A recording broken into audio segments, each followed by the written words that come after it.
মন্দির পুরুষোত্তম জয়গুরু পরম প্রেমময় শ্রী শ্রী ঠাকুর অনুকূলচন্দ্রের আলোচনা প্রসঙ্গে ষষ্ঠ খণ্ড গ্রন্থ থেকে পাঠ 30শে চৈত্র শুক্রবার 1351 ইংরেজি 13/4/1945 কাল থেকে অষ্টবিংশতিতম ঋত্বিক অধিবেশন আরম্ভ হয়েছে। শ্রী শ্রী ঠাকুর প্রাতে আশ্রম প্রাঙ্গণে বাবলা তলায় এসে বসেছেন। অভয়দা ঘোষাল, ব্রজেন্দা ঘোষ, ধীরেন্দা ঘোষ, চতুর্ভুজদা উপাধ্যায়, গিরিন্দা গোস্বামী, হেমকেশ দা চৌধুরী, কাশীশ্বর দা দাস শর্মা, ক্ষিতীশ দা দাস, জনার্দন দা বসু, অজিত দা চক্রবর্তী, আশুভাই ভট্টাচার্য, বনবিহারী দা ঘোষ, বনবিহারী দা সামন্ত, বিশুভাই মুখোপাধ্যায়, বিনয় দা বিশ্বাস, সুধীর দা বিশ্বাস, বঙ্কিম দা ঘটক, বঙ্কিম দা দাস, মনোরঞ্জন দা তপস্বী, মহেন্দ্র দা কর, কিরণ দা ঘোষ, মন্মথ দা নাথ, বারিন দা বিশ্বাস, গুরুদাস দা রায়, সত্যেন দা মিত্র, শশাঙ্ক দা ঘোষ, আশু দা দত্ত, আশু দা বন্দ্যোপাধ্যায়, নরেন দা দত্ত, খগেন দা চট্টোপাধ্যায়, প্রমোদ দা গঙ্গোপাধ্যায়, ভজহরি দা পাল, বিজয় দা মজুমদার,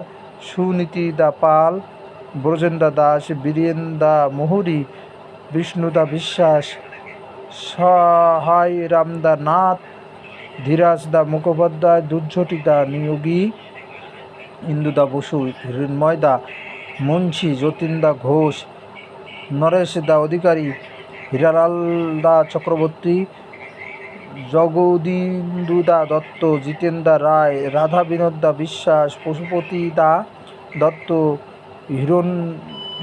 হরিচরণ দা গঙ্গোপাধ্যায়, প্রভাত দা দে, ধীরেন দা চক্রবর্তী, জয় দা চক্রবর্তী, জগৎ দা চক্রবর্তী, অভয় দা সরকার, ক্ষিতীশ দা সেনগুপ্ত, ক্ষিতীশ দা দাস, ক্ষিতীশ দা রায়, নৃপেন দা বসু, কালী দা বন্দ্যোপাধ্যায়, শ্রীভূষণ দা মিত্র, কেষ্ট দা বন্দ্যোপাধ্যায়, ননী দা দে, মেঘনাথ দা দত্ত, যতীন দা ভট্টাচার্য, মন্মথ দা দে,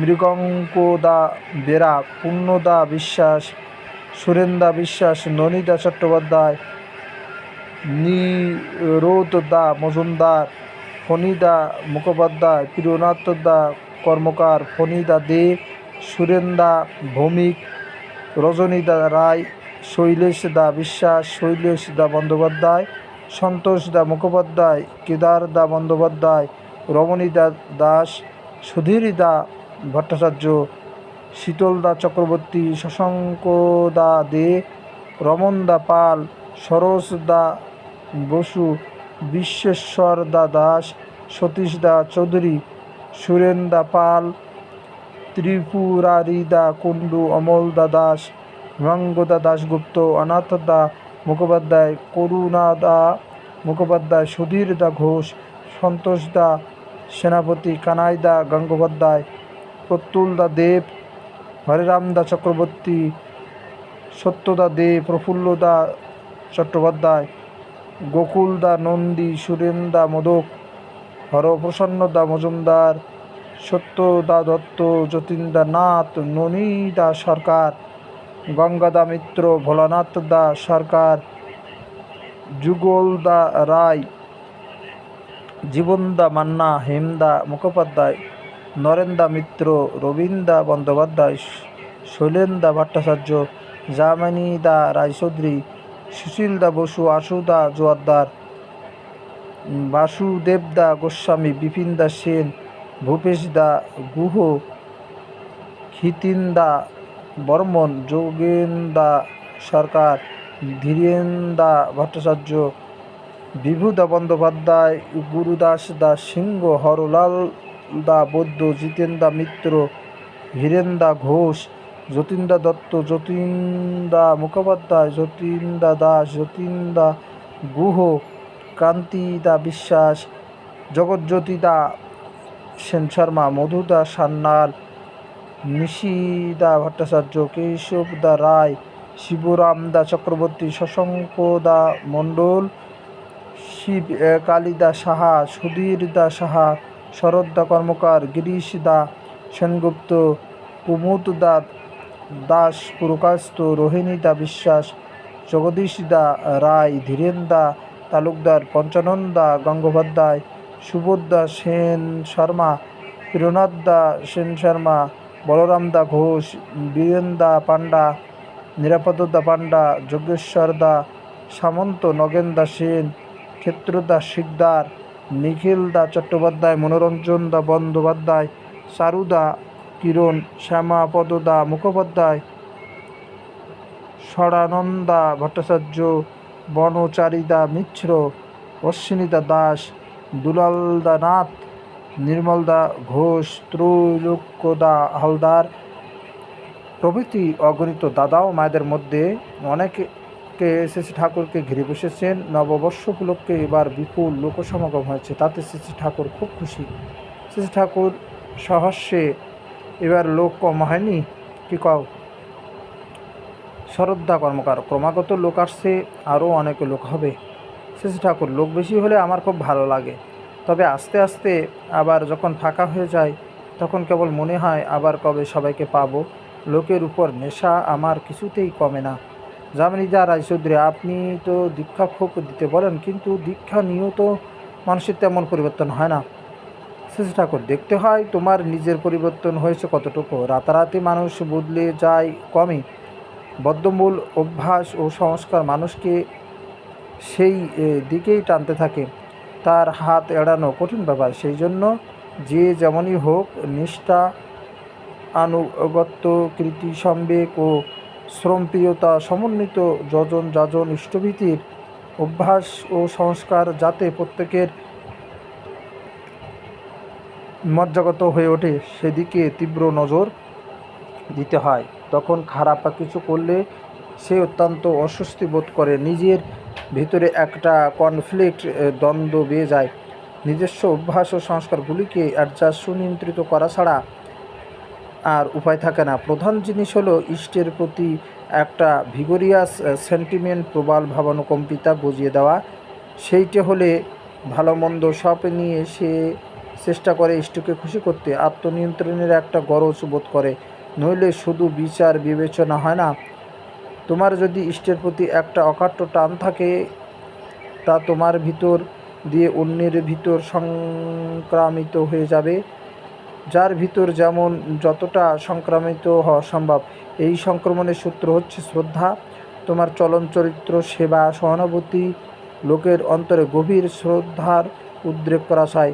তখন তুমি কত লোকের উদ্ধাতা হয়ে দাঁড়াতে পারবে। তার কি ঠিক আছে?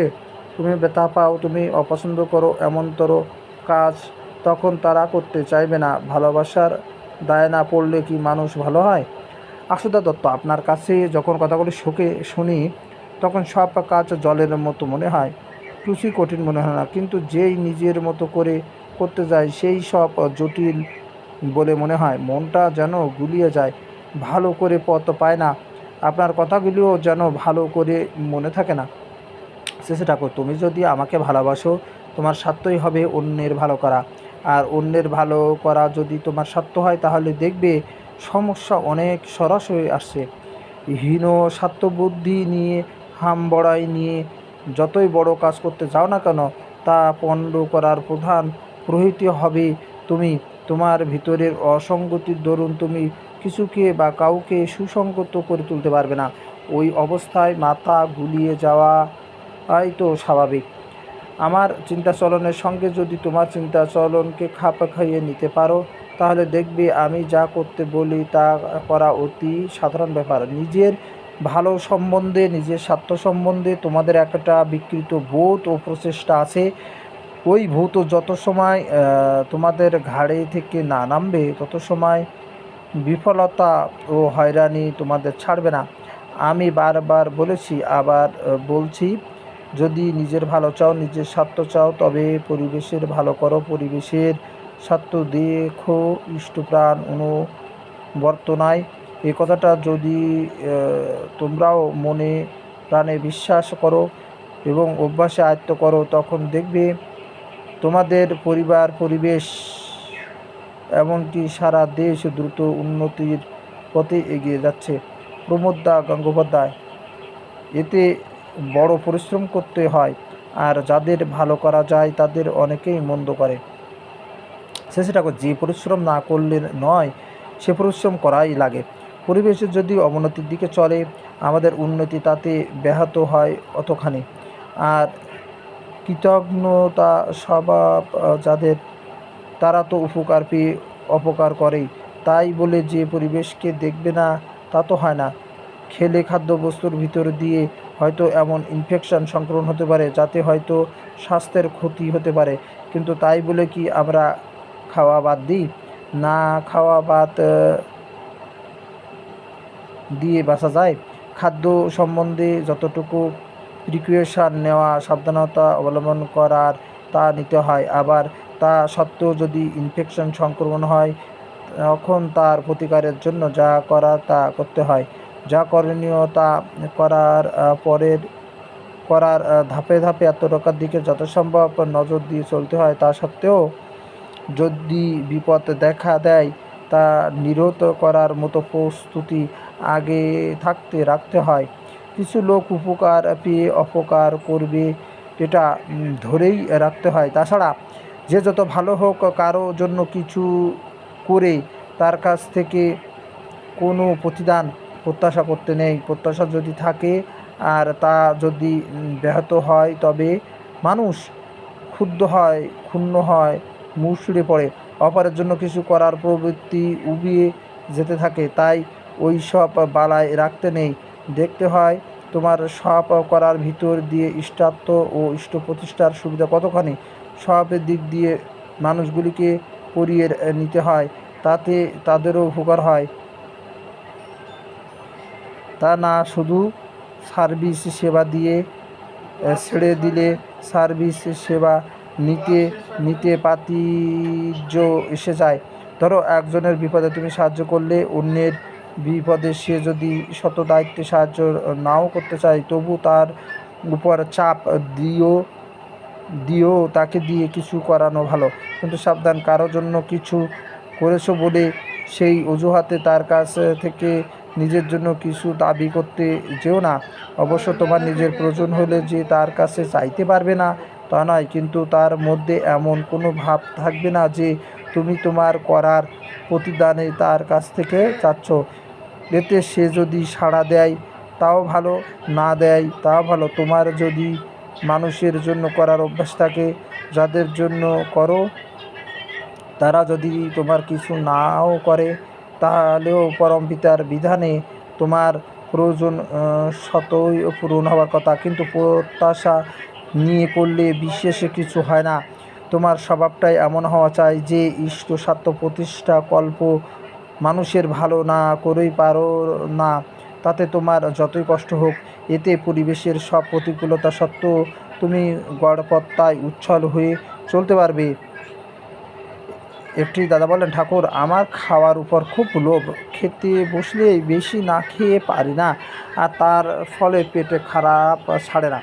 ঠাকুর, ওর চাইতে বারবার অল্প করে খাস, একসঙ্গে বেশি খাস না। যে খেতে দেয় তাকেও বলে রাখিস যেন বেশি না দেয়। আর খাওয়ার লোভ কমে অন্যকে পরিত সহকারে খাওয়াবার ভিতর দিয়ে মাঝে মাঝে অন্যকে সামনে বসে খাওয়াবে। খাওয়াবার নেশা যদি পেয়ে বসে, তাহলে খাওয়ার নেশা আপনিই কমে। করুণা দা মুখোপাধ্যায়। ঠাকুর, কবিতার সঙ্গে কি ছন্দের কোনো অচ্ছেদ্য সম্পর্ক আছে? শেষে ঠাকুর, ভাবের সঙ্গে আসে ভাবানুক ভাষা ও ছন্দ। তাই যে শুধু কবিতারই ছন্দ আছে তা নয়, গদ্যেরও ছন্দ আছে। ভাব ও ভাষার সঙ্গে তো ওতপ্রোতভাবে জড়িত। এই ছন্দের যে কত রকমারি অভিব্যক্তি হতে পারে তার ইয়ত্তা নেই। প্রত্যেকটা ভাবের একটা হাওয়া আছে। ভাষার ছন্দটা সেই হাওয়া সৃষ্টি করতে সাহায্য করে। ভাব যদি জীবন্ত হয়ে ওঠে, তাহলে ওগুলি অর্থাৎ ভাষা ও ছন্দ আপনি ফুটে ওঠে। তথাকথিত ছন্দ ঠিক থেকেও কবিতা না হতে পারে, আবার চিরাচরিত ছন্দের ব্যতিক্রম হয়েও কবিতা হতে পারে। যদি ভাবটা উজ্জ্বল ও প্রাঞ্জলভাবে প্রকাশ পায়, তখন সেইটাই হয়তো আর একটা নতুন ছন্দ বলে গৃহীত হয়। একটি দাদা জানালেন, আমার গন্ধদ্রব্য, প্রসাদদ্রব্য ইত্যাদির একটা কারখানা খুলতে ইচ্ছা করে। আপনি কি বলেন? শেষে ঠাকুর, ভালোভাবে করতে যদি পারো তাহলে খুব ভালোই, তবে বিদেশি অনুকরণে না করে আমাদের দেশে আগে কী সব জিনিস চালু ছিল সেগুলি যদি ঘেঁটে ঘুঁটে খুঁজে বের করতে পারো এবং যুব উপযোগী রূপ দিতে পারো তাহলে ভালো হয়। বিলাস দ্রব্যের সঙ্গে স্বাস্থ্য ও সুচিতার সম্পর্ক চাই। আজকাল সাবান, সোনো, পাউডার, ক্রিম ইত্যাদি ব্যবহারের রেওয়াজ খুব হয়েছে। এতে সাময়িক একটু চকচকে দেখালো, গায়ের রং যে স্থায়ীভাবে উজ্জ্বল করে তা কিন্তু নয়। তার জন্য হয়তো দরকার লিভার ও অন্যান্য যন্ত্রপাতির নর্মাল ফাংশন, স্বাভাবিক ক্রিয়া এবং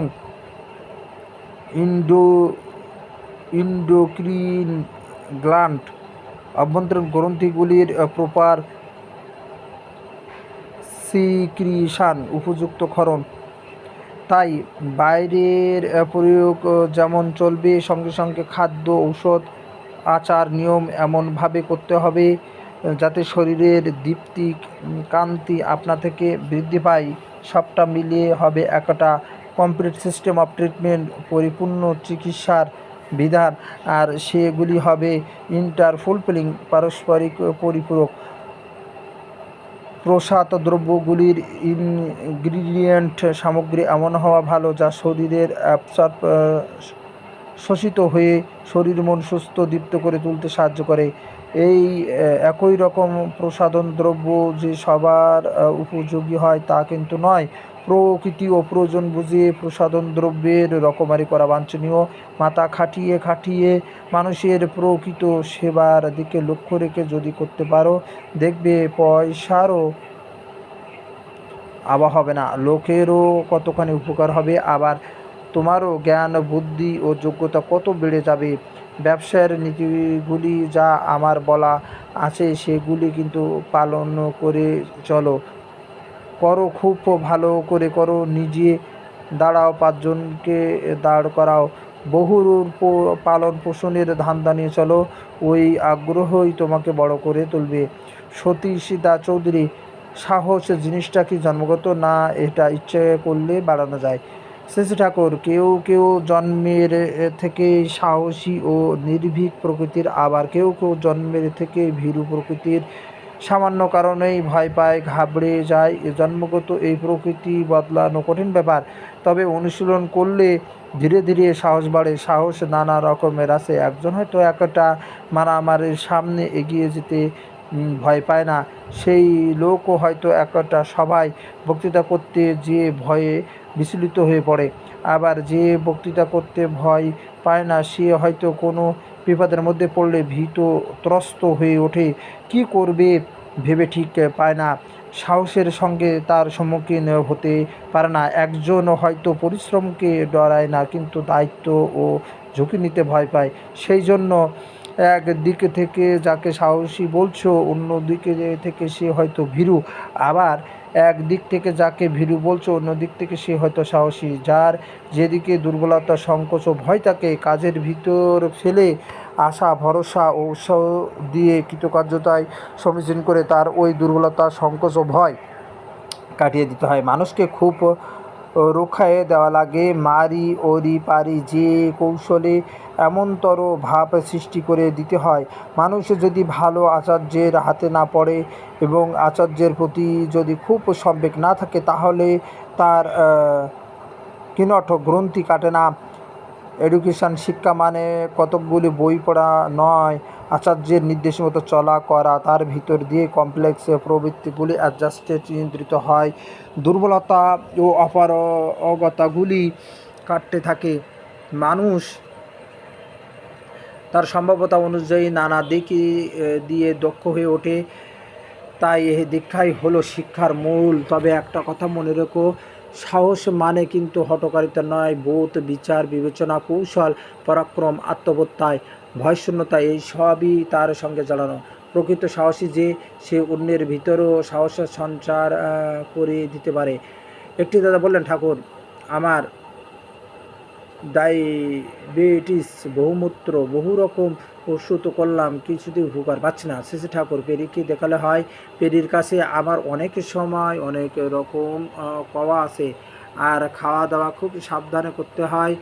একটা বিড়াল এসে ভিড়ের মধ্যে ঢুকে পড়েছে, এক জায়গা থেকে তাড়া খেয়ে আর এক জায়গায় যাচ্ছে, তারপর একজনের কাছে একটু আদর পেয়ে সেখানে চুপচাপ বসে আছে। শ্রী ঠাকুর তাই লক্ষ্য করে হাসতে হাসতে বললেন, মানুষ বলো, গরু বলো, কুকুর বলো, বিড়াল বলো, সকলেই একটু আদরের প্রত্যাশী।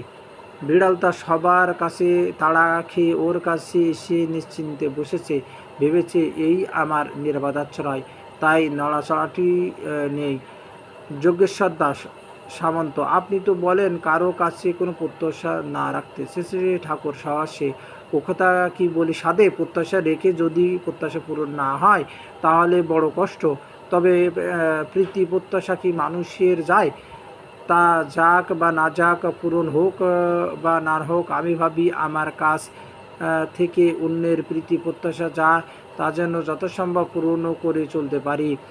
নিজে যদি ব্যথা পাইও অন্যের ব্যথার কারণ যেন না হয়।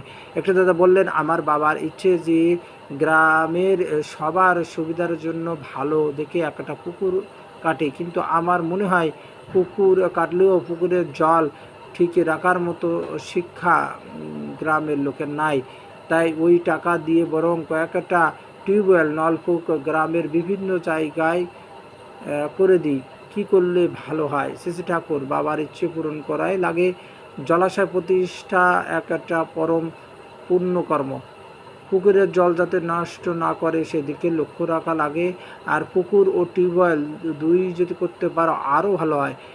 আগে গরমের সময় অনেকে রাস্তার পাশে বড় বড় গাছের ছায়ায় জলছত্র খুলতো, কেউ আসলে বসতে দিত, তাল পাখা দিয়ে হাওয়া করত, তারপর একটু ঠান্ডা হলে জল বাতাস ইত্যাদি দিত। শ্রান্ত ক্লান্ত পিপাসার্থ যারা, তারা বিশ্রাম নিয়ে জল টল খেয়ে আবার পথ চলতে শুরু করত। আজ কাল সে সব জিনিস উঠে যাচ্ছে, কে কার কথা ভাবে শুনতে পায়। মিলিটারি কন্ট্রাক্টররা অনেক বড় বড় গাছ সব কেটে ফেলেছে। আগে লোকে জলাশয় প্রতিষ্ঠা যেমন করতো, প্রজন্মত বৃক্ষ প্রতিষ্ঠা করতো। ওই সব ট্রেডিশন ঐতিহ্য খুব ভালো ছিল। লোককল্যাণকর কাজগুলি রিলিজিয়াসলি ধর্মাচরণ হিসেবে করা হতো। ইষ্টভীতির ভ্রাতৃভোজ্য দান ইত্যাদি যদি তোমরা রিলিজিয়াসলি অবসার্ভ ধর্মাচরণ হিসেবে পালন করো, তাহলে দেখবে এর ভিতর দিয়ে কতখানি পারস্পরিকতা গড়ে ওঠে। এরপর অনেকে ঋত্বিক অধিবেশনে গেলেন। বেলা আন্দাজ 11টা। শ্রী ঠাকুর সবেমাত্র খেয়ে এসে মাতৃমন্দিরের মাঝের ঘরের চৌকিতে বসে বিছানার উপর বসেছেন। চৌকিতে বিছানার উপর বসেছেন। কাছে দাদাদের ও মায়েদের ভিড়। হঠাৎ উল্লাস ভরে ডাক দিলেন, এই রবিদা বন্দ্যোপাধ্যায় এগিয়ে আসতে। শ্রী ঠাকুর বললেন, আয় বয়, খবর শুনি। মিটিংয়ে কি হলো? রবিদা আনুপূর্বক সব বর্ণনা করতে লাগলেন। শ্রী ঠাকুর খুশি ভরে মহাগ্রহে শুনছেন। হরিপদদা ইতিমধ্যে চিরুনি দিয়ে শ্রী ঠাকুরের মাথা ছেড়ে দিচ্ছেন। এক সময় রবিদাকে আড়াল করে দাঁড়াতে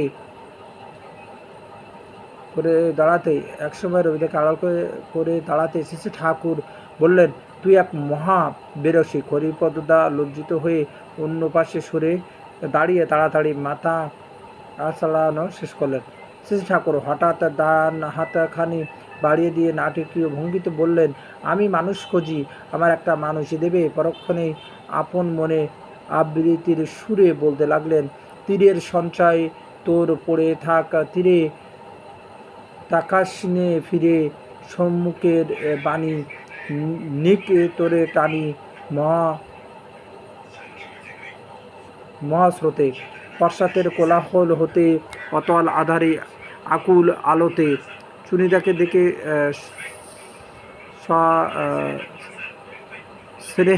সস্নেহে বললেন, চুনি আয়। চুনিদা এসে বসলেন। শ্রী ঠাকুর কালিদাসী মাকে বললেন, বলা কাটা দে তো। কালীদেব সাহেব এনে দিলেন, সঙ্গে চশমাটিও। শ্রী ঠাকুর চশমা পরে বলাকা থেকে দেখে দেখে হে বিরাট নন্দী কবিতাটি অনুপম ভঙ্গিতে আবৃত করলেন। তীরে সঞ্চয় তোর পড়ে থাকে, তীরে তাকাসনি ফিরে, সম্মুখের বাণী তীর নিকে তোরে টানি, মহাস্রোতে পশ্চাত্যের কলাকল হতে, অতল আধারে অতুল আলোতে। শেষের এই কটি লাইন কয়েকবার পড়লেন, আবার বলতে লাগলেন, কি ছাই তুচ্ছ অতি ক্ষুদ্র স্বার্থ আমাদের কত বড় বৃহৎ জীবন থেকে বঞ্চিত করে রাখে। তাই তীরের সঞ্চয় তোর পড়ে থাক, তীরে তাকাসনি ফিরে, এক মুহূর্তে ঝেড়ে কেটে দাঁড়াতে হয়। পেছনে তাকাতে পেলে সেই কফুনি কাওয়াস্তে সাধুর মতো একের পর এক জড়িয়ে যেতে হয়। সম্মুখে এগোনো আর হয় না। একটু থামনো, একটু থেমে আবার হাসতে হাসতে গান ধরলেন। মন ছাড়ো যদি দাগাবাজি, পেলেও কৃষ্ণ পেতে পারো। কয়েকবার গাওয়ার পরে হাত ঘুরিয়ে তেহাই দিয়ে বললেন, মন ছাড়াও যদি। কারো মুখে টু শব্দটি নেই, সবাই মনে মনে ভাবছে, তাহলে কি আমাদের দিয়ে কিছু হবে না? শ্রী ঠাকুর অভয় দিয়ে বললেন, চাই একটুখানি পরভিত টান, একটুখানি আন্তরিক ইচ্ছা থাকলে এক লহমায় হয়। তখন দেখতে পাবে তোমরা সব চিরদীপ্ত রোশনীর রকেট হাউসবাজি। তোমাদের আলো এক মুহূর্তে কোটি কোটি বৎসরের অন্ধকার দূর করে দেবে। তোমরা পরম পিতার কাছে কত কি চাও, তিনি দুটো একটা যা দেন তারই ঠেলা সামলাতে পারো না। তা পেয়ে তাতে আসক্ত হয়ে